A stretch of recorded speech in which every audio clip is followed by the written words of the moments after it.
Stacking our chips high, macking and we get fly. Stacking our chips, gonna push all in, gonna push foreign, all in. What's up, everybody? Welcome back to another episode of Stacking Our Chips. I'm Keith, and in this video, we go back to the Borgata. If you've been following, you know we just got kicked out of Harrah's, and now we're moving over to the Borgata for this session. We're going to be playing a 1-3 game and taking it slow, taking it easy. Make sure you stick around to the end of the video. We have some cool announcements to make. A lot of fun things are happening with the channel, and it's just great to share all that stuff with you guys. So here's that video.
In this hand, we pick up ace-6 offsuit in middle position, and we limp, and we actually go to the flop 4 ways.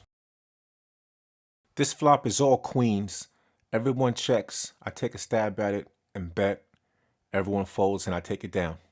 This is when I learn about the high hand jackpot that doesn't start until 10 a.m.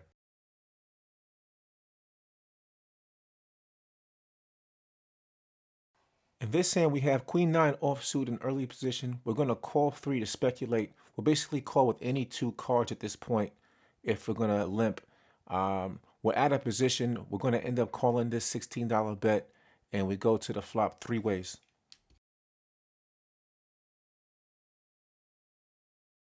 The flop comes Jack-8 deuce rainbow. We have an overcard as well as a gutter ball. The pre-flop aggressive bets 21. We're going to come along, and so does the player in seat 7. The turn card gives us the straight. The early aggressive slows down and checks to me. I want to get some value, so I'm going to bet 50. Player in seat 7 thinks about it and then folds, as does player in seat 8, and we take it down. The action resumes. I'm already all in on the turn. I have the second nuts with a queen high straight, and then the queen pairs the board on the river, one of the worst cards the dealer could put out there. My opponent is going to turn over pocket aces for hitting a full house, cracking me.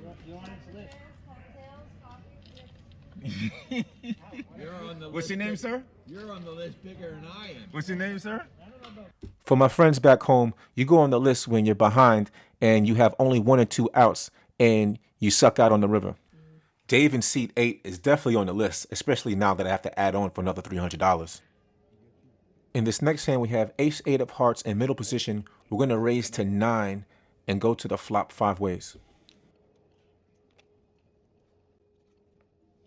The flop comes 5-7 ace rainbow. The action checks to me, and I'm going to continuation bet for 25. We go to the turn 3 ways. This is the kind of hand you have to bet to gather information. I know I have a mediocre kicker, so I kind of just have to see where I'm at and evaluate a turn. The deuce of diamonds on the turn brings another diamond and also a wheel card. We all check. The river comes to queen of hearts. I'm going to check for pot control. Walt in seat 3 is going to bet 45. I'm going to make the call. Walt turns over ace queen of diamonds, so we were behind the whole time, It's frustrating, but we lose the minimum. These next few hands are playable, but I end up getting in positions where I have to fold. In this hand, we have Queen 2 of diamonds. In middle position, we're going to limp in to speculate with suited cards like this. So we're going to call this raise of 10 and go to the flop 4 ways. King Deuce 5 with 2 diamonds, so we hit a pair with a flush draw. There are definitely advantages to betting in this spot, but we elect to check, and it checks through all the way to the turn. Which comes the 9 of clubs. The early position player bets $10. Gene in seat 1 calls. I jam for 104. Gene makes the call saying, "I'll gamble with you." The 5 of spades on the river doesn't improve our hand, and we have to go to showdown with a measly pair of 2s. Gene turns over 8-9, pairing the 9, and he was extremely sticky and didn't want to fold to my bet. At this point, I'm extremely tilted. Nothing's going my way, and I just can't take it anymore. Fuck it all. That's what I'm talking about. It's about time. Let's heat it up on these motherfuckers. Go in there and rip off his head and shit down his neck, boys. Act like a vampire. At this point, I'm in the game for 600. I'm down to my last 36. I say, fuck it. I'm all in. Any 2 cards. Let's go. Gene gives me a call. I guess he feels bad for taking me out the last hand and wants to give me some action. So here we go. Just blaze.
In this hand, we have King 8 of clubs in the cutoff.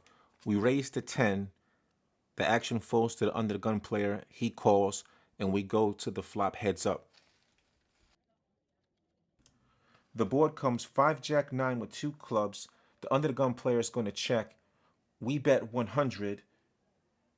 He snap calls, and we're going to go to a run out. The turn is the 4 spades, and the river is the Jack of spades. I turn over King high, and he has Queen high. We both miss our clubs, but I have the bigger high card, so I'm going to take this one down. In this hand, we have Ace-7 offsuit in middle position. There are 3 other limpers in the pot before the big blind raises it up to 13 total. The other players get out of the way, and we go to a flop heads up. Up comes Ace-King-6, all hearts, and we have a measly 7 to go on this monotone board. Dave, the big blind in seat 8, checks. I need to make a bet to know where I'm at in the hand. Ultimately, I decide on 17. Dave goes into the tank for about half a minute, but ultimately makes the call.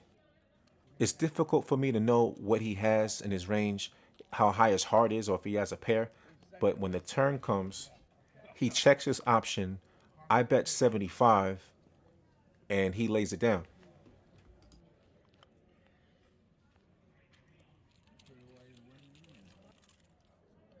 In this next hand, we're finally dealt the premium one. Pocket kings in middle position.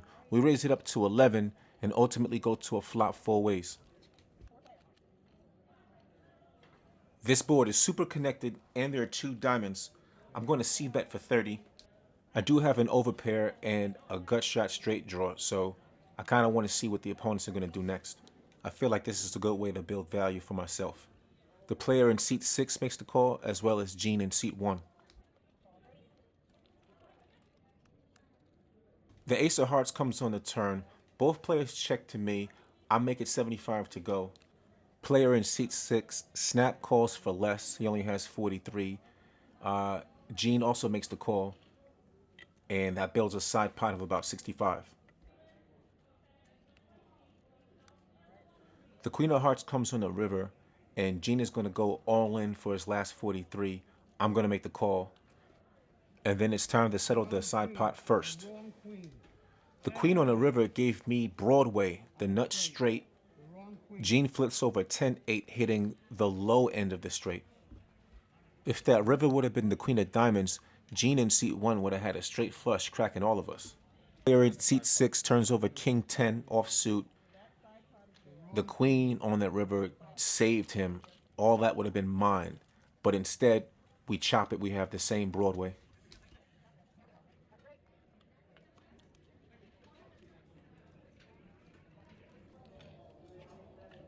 In this hand, we have ace-queen offsuit on the big blind. We have 3 limpers, and when the action gets back to me, I'm going to make it 25 to go. Only Gene in seat 1 makes the call. We go heads up to a flop. You know, I like Gene. I think he's pretty cool. Every time I'm making a move, though, he seems to be calling me down. So I don't know what it is, but when the flop comes 2-10 king with 2 hearts on it, he's going to check. I jam. I'm all in, baby. Gene snap folds, and I take it down. In this last hand we're going to discuss, another orbit goes around. We get 9 deuce suited in clubs on the big blind.